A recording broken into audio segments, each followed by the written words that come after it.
Today we're going to take a look at carbonation, something that every brewer struggles with at some point, because as you'll see, it's a lot more complicated than most people would assume. And to look at it, we're going to be making a lime juice kombucha because, as I found, citrus juice is one of the most difficult juices to carbonate. Why that is, I don't think it's ever been answered. Got a few theories, but we'll get into that later. But I think before we talk about how to fix it, we need to talk a little bit about the basics of carbonation. One of the first important points is that with carbonation, the yeast in the kombucha are using the sugars that are there to produce CO2, and it's going to first fill the headspace that we leave at the top before it gets pushed back into the liquid. And with too little sugar, you're not going to produce enough CO2 for it to get into the kombucha. But with too much sugar, you're also going to force the yeast to go dormant as they get too stressed. But how much sugar is needed is going to depend entirely on your batch of kombucha, because the residual sugar that's left after a primary fermentation is going to be entirely dependent on you and on that specific batch. I find that with mine, about 0 to 3 grams of added sugar gives me peak carbonation, which is unfortunate because I think that tastes terrible. So I add about 9 grams of sugar. And it's definitely on the low end of the carbonation, so I have to let it go a little bit longer when I add pure syrup alone. But it's hard to know exactly how sweet your batch is from week to week, so it's going to be a matter of taste, and it's going to be a matter of just trying again and again and taking a lot of notes. But that's not the only thing we need to consider, because we also need to think about how well the liquid holds onto that carbonation. If we have one bottle that volcanoes all over the ceiling and another that just makes a light pop, it could be that they have the same amount of carbonation. One's just a little bit better about holding on to that. And a few things affect that. Temperature most notably. One of the most frequent complaints is that at room temperature carbonation was perfect, but once it was refrigerated, there was nothing there. And there was likely no difference in carbonation between those two. It's just that a cold liquid holds onto that CO2 better. And then another factor is nucleation sites, which are just sort of ridges and grooves where CO2 is allowed to build up into bigger and bigger bubbles, and then as soon as you open it, those rupture up to through the top and burst all over your walls. And while that seems impressive, it leaves you with a less carbonated beverage in the end. And that does make it a little bit difficult, because most of us would judge carbonation by seeing that little bit of fizz at the top of our drink. But that's not necessarily what we're talking about when we're talking about carbonation. For me, the ideal carbonation is where there's so much CO2 in the beverage that a little bit of fizz is produced when you pour. But let's get to brewing, and we can go into it a little bit more. Now to start, I want to get all of my lime juice ready so that I can measure how much sugar is inside. And that will allow us to know exactly how many grams of sugar we're adding in every bottle, and allow us to get rid of one of those variables.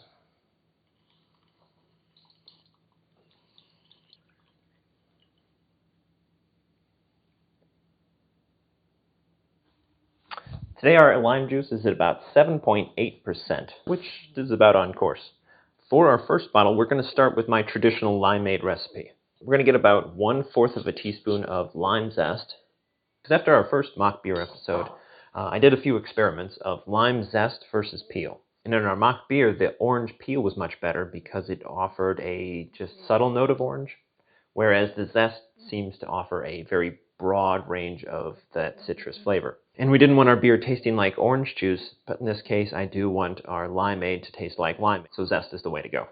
And I'm going to add 21 grams of our lime juice.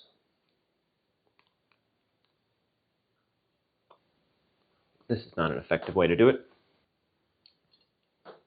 And then I'm adding 10 grams of my simple syrup, and this brings the whole bottle up to 9 grams of added sugar.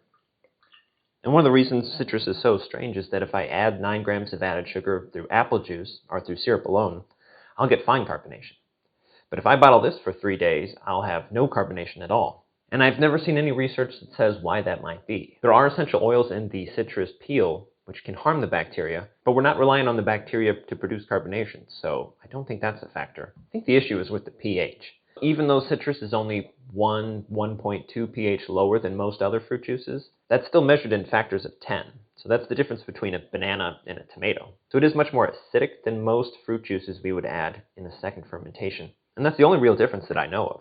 So this will be our control. And for our first real experiment, we're going to try my most common piece of advice, something I would tell anyone who is struggling with carbonation, and something I've never tried myself, which is just to wait a little bit longer. So another 1/4 teaspoon of lime zest goes into the bottle. I say 1/4 teaspoon. This is impossible to measure. It's 1/1 millionth of a gram. It's however much I want until I get bored.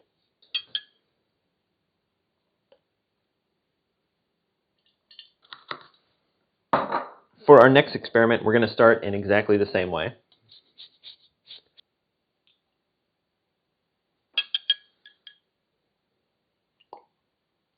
Except this time I'm going to add our used lime pulp.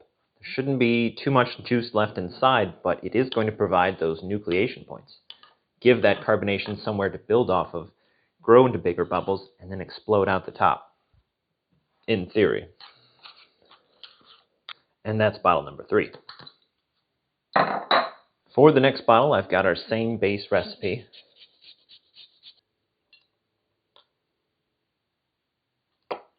But I'm also going to use an ingredient that's most commonly known as boosting your carbonation incredibly. That is ginger. And what is it about ginger that makes it so powerful when trying to produce carbonation? Nothing. It will do nothing particularly special for producing carbonation, but what it does is sort of taste like carbonation. Like with pineapple, it's got sort of a spicy, prickly feeling that tastes like carbonation in the liquid without actually boosting the CO2 production. And it has the added benefit of, since there's pulp, it's going to produce extra nucleation sites for us to build that CO2 off of. The downside in my mind, though, is you don't always want your drink to taste like ginger or pineapple. It is a very specific taste, and in the case of ginger, it's very potent. But that's another bottle done. For our next bottle, one more time, the same thing.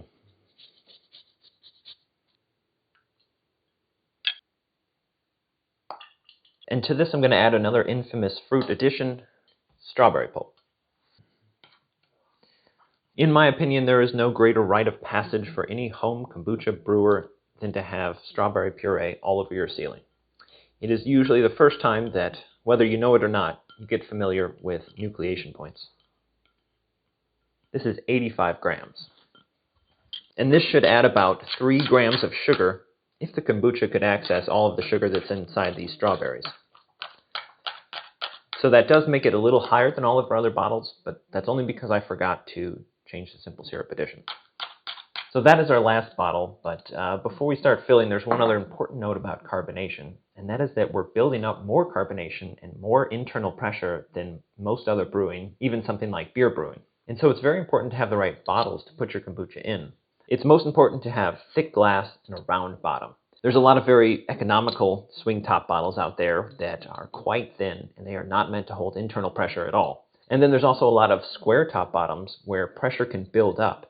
And in both cases, you can have a glass bomb that's incredibly dangerous, so don't ever do it. I also think it's important to have a good swing top, but at least if the top explodes, that's the least of your worries. Unfortunately for the cheaper bottles, it's much more common for these to explode from the glass. So I like these Grolsch bottles. There's also Easy Cap. Both are quite expensive. I've picked up a case of these on eBay. Unfortunately, I think it's something you just have to bite the bullet on. They will last an incredibly long time. The bottles should last a lifetime. The rubber on the swing top you might have to replace, but it's relatively cheap. It's much more expensive to have glass explode into your eyeballs, in my opinion. Let's bottle these up. Nope. I was wondering why I only had 5 bottles filled. And that's because we've got one more to do. And this one's going to be lime zest only. Because if it really is pH that's the factor, if we don't add lime juice, we shouldn't run into that problem. And it has the added benefit that a lot of the flavor that's coming from our lime is from this zest. So it hopefully shouldn't be lacking in lime flavor. But to be safe, I'm going to add double our usual amount. So this should be about half a teaspoon. And I'm going to add 13 grams of sugar, which should bring us even with the other bottles, at 9 grams of added sugar. There we go. And the tea this week is all black blend.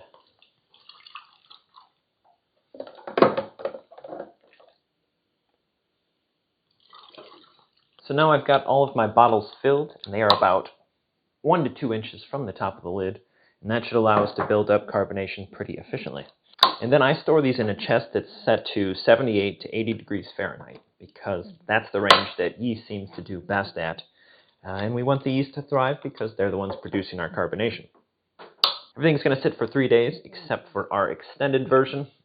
And then we should be able to open these and see what we've learned. So I'll be back when these are ready. I was thinking, as I waited and waited and waited, that even if 7 days is the solution, it's not my solution. But we're going to start with our control. This is just my standard limeade. It tastes fine. There's never any carbonation.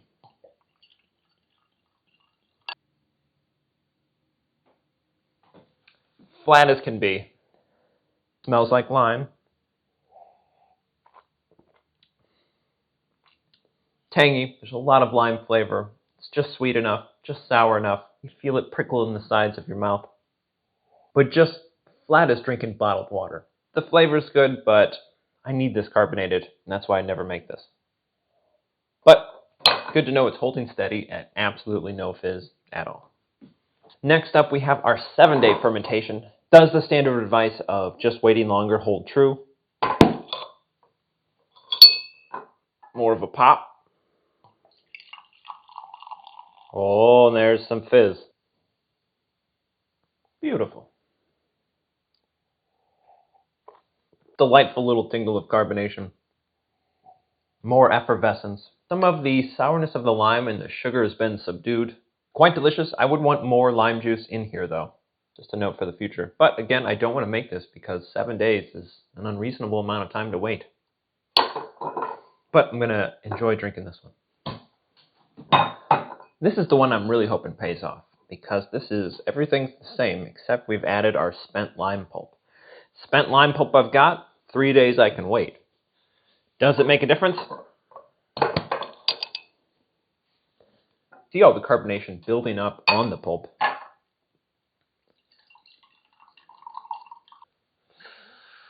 Still quite flat, but I did see some carbonation bubbles in it.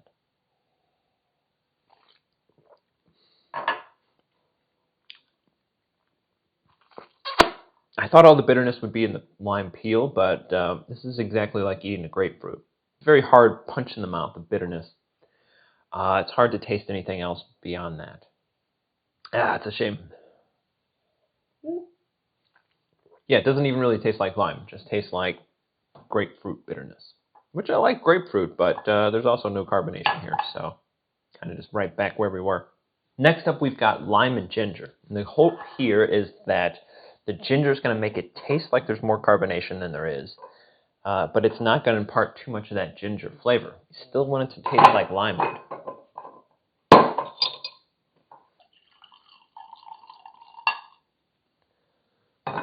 And there is more carbonation. Could be because of the ginger pulp that was in there, but we only added 1 gram, so it's not too much.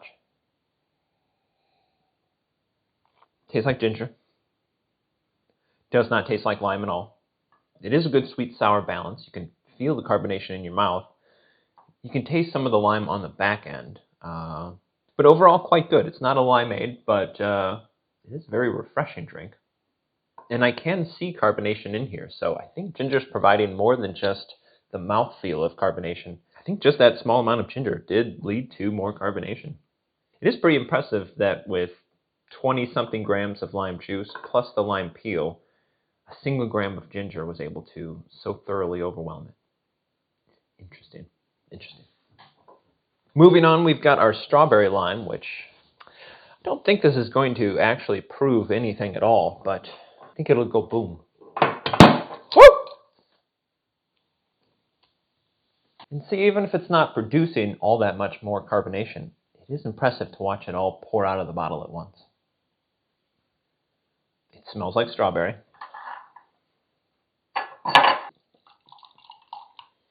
It's carbonated. It smells like a strawberry daiquiri, so I'm super excited all of a sudden.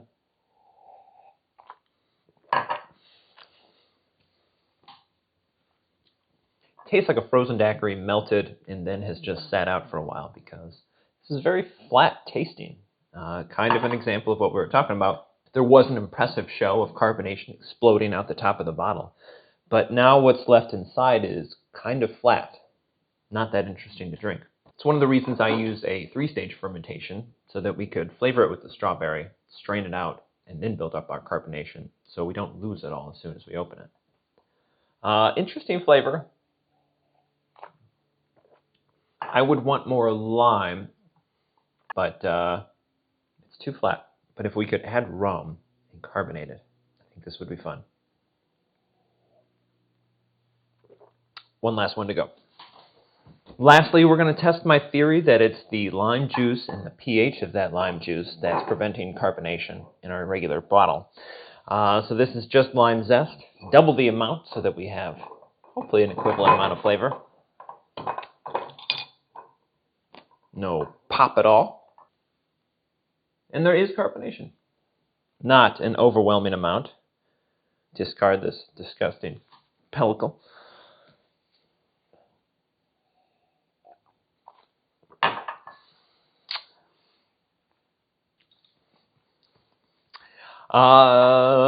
Biggest problem here, there is a little bit of carbonation, but the sugar in here was meant to match the other bottles. And the other bottles got 3 grams of their sugar from lime juice, which was acidic enough to balance the whole bottle out. Without any acid, this is just too sweet. There's a little bit of lime notes, but it's not that present. It's mostly just too sweet and not very carbonated. It's like a mostly flat Sprite.